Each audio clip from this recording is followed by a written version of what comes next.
시청자 여러분 안녕하십니까? 총선을 앞둔 민주당이 무서운 노회함과 간교함을 보이고 있습니다. 국민의힘은 정신 바짝 차려야 됩니다.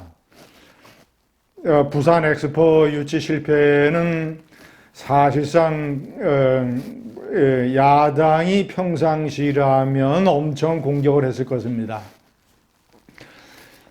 그 결과가 상당히 현실적으로 충격적입니다.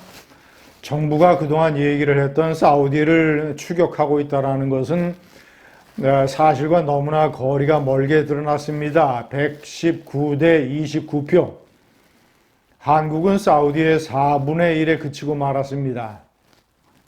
물론 그동안 윤석열 대통령과 정부와 민관이 합동을 해서 1년 반 동안 열심히 노력한 것은 우리가 인정을 할 만하지만 그 결과를 놓고 윤석열 정권을 공격하려고 마음을 드는 세력이라면 정권의 무능함과 국제 정세를 잘못 읽은 것에 대한 결과에 대해서 엄청나게 공격을 할 수 있는 이런 소재가 되기에 충분한 것입니다.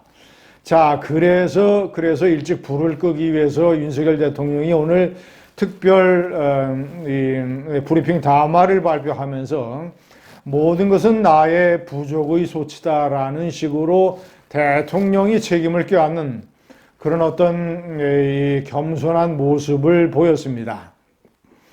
시청자 여러분, 민주당이 대단히 노회하고 간교하게 접근을 하고 있습니다. 물론 총선을 앞두고 부산, 경남의 표를 의식한 것이 첫 번째 이유이겠지요. 자, 이재명 대표는 이렇게 얘기를 했습니다. 그동안 많은 분들이 직접 발로 뛰고 최선을 다했다.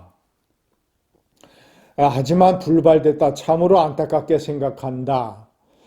자, 비록 유치에 실패했지만 가덕도 신공항, 그리고 광역 교통망 확충 같은 남은 현안들이 중단 없이 추진되어야 할 것이다.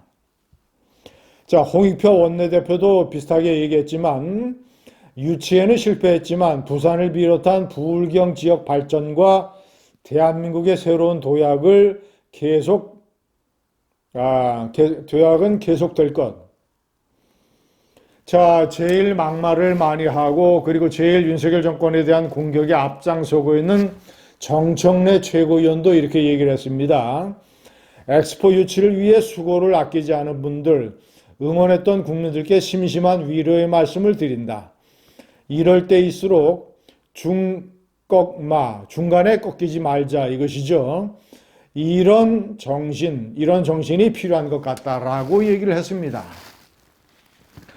시청자 여러분, 윤석열 대통령을 무능하다라고 이 정권의 엑스포 실패를 무능으로 공격한 인사는 대단히 극소수입니다. 민주당 내에서.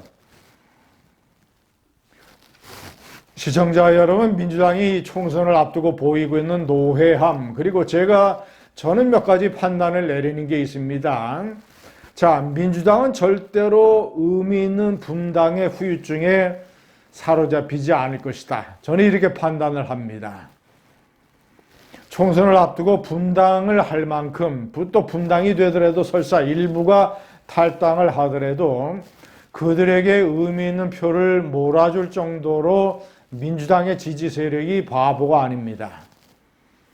이낙연 대표, 비주류의 이 리더, 이낙연 전 대표가 이재명 대표의 반민주적 리더십을 공격을 하고 나섰지만, 자, 그래서 이 언론에서 이낙연 신당의 창당 가능성을 얘기를 하지만 저는 그렇게 보지 않습니다. 이낙연 전 대표는 정치부 기자 생활을 수십 년 하고, 자, 그리고 정치에 몸담은 지 오래됐습니다. 대통령 경선 후보까지 했고 국무총리를 지냈습니다. 현실 정치판을 읽는 눈이 나름대로 성숙이 되어 있습니다. 그가 지금 신당을 만들 수 있는 명분이 대단히 약하다는 것. 신당을 만들어도 호남에서 절대로 의미 있는 지지를 받지 못할 것이라는 것. 자, 그리고 서울과 수도권에서 당선자를 이낙연 신당이 한 명도 낼 수 없을 것이라는 것. 너무나도 잘 알고 있을 것입니다. 자, 그런 상황에서 이낙연 전 대표가 이재명 대표를 공격하고 나선 것은 이른바 원칙과 상식이라는 단체를 만든 이낙연계, 비명계 의원들을 막판까지 어떻게 했는지 이재명 대표를 압력을 넣어서 이들에게 공천을 살려주기 위한 어떤 계획된 전술이라고 저는 판단을 합니다. 한 명이라도 비명계, 비주류를 더 건지자. 그래서 나는 계속 비주류의 수장으로 이 당에 남아있다가 정치적인 상황의 변동에 따라서 다음 대통령 선거 후보 경선에서 내가 1위를 차지할 수 있는 그런 가능성을 엿보자라는 것이 이낙연 전 대표의 계산이라고 저는 판단을 합니다. 시청자 여러분, 맞아, 이런 것뿐 아닙니다. 어쨌거나 공천 파동이 있기는 하지만 설사 뛰쳐나간다 해도 그들이 민주당의 이재명을 위협할 만한 신당 세력으로 등장을 하기에는 지금 민주당의 지지 세력이 워낙 똘똘 뭉쳐 있습니다. 시청자 여러분, 어떤 이 개혁이라든가 혁신 이런 것에 관해서도 민주당이 국민의힘에 결코 뒤지지 않습니다. 그런 제스처에도 2년의 혁신위원회는 이미 제가 판단할 때는 이미 약발이 끝났습니다. 실패의 단계로 접어들고 이제 임기 종료를 향해서 나아가고 있습니다. 별다른 성과 없이 혁신이란 이름이 무색해질 정도로 여기다가 이제 엑스포 실패까지 덮쳐져서 상당 기간 만약에 개각과 대통령실의 개편에서 어떤 하나의 전기를 마련하지 못한다면 이 국민의힘은 상당 기간 침체 상태에 놓일 가능성이 높습니다. 자, 반대로 이 민주당 내에서 연동형 비례대표제라고 하는 일종의 정치 개혁을 계속 고수해야 된다라는 주장을 하고 있는 이탄희 의원, 판사 출신의 초선이죠.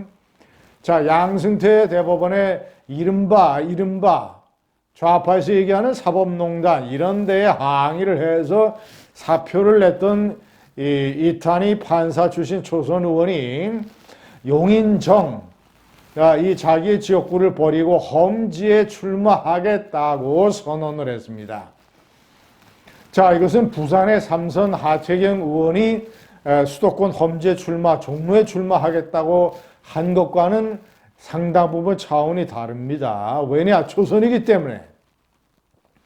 이탄희 의원이 불출마나 험지 출마에 압력을 받는 상태가 전혀 아니었기 때문에 자발적으로 자신의 기득권을 포기하는 이런 어떤 액션이 나름대로 관심을 받을 것이다.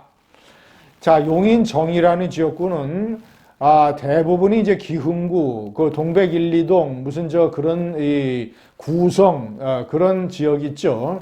기흥구, 그리고 이제 수지구의 죽전, 상현 2동, 이런 것이 포함이 되어 있습니다.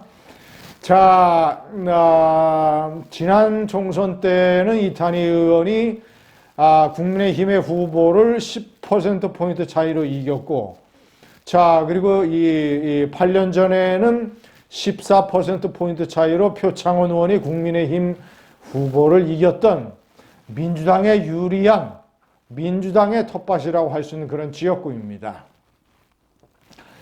이탄희 의원에 대한 평가를 차치하고라도 일단은 그가 초선임에도 불구하고 아무런 압력을 받지 않고 있음에도 불구하고 이런 식의 액션을 내린 것을 국민의힘은 주목해야 됩니다. 이런 바람이 민주당에 불지 모릅니다. 국민의힘은 정신 바짝 차려야 됩니다. 감사합니다.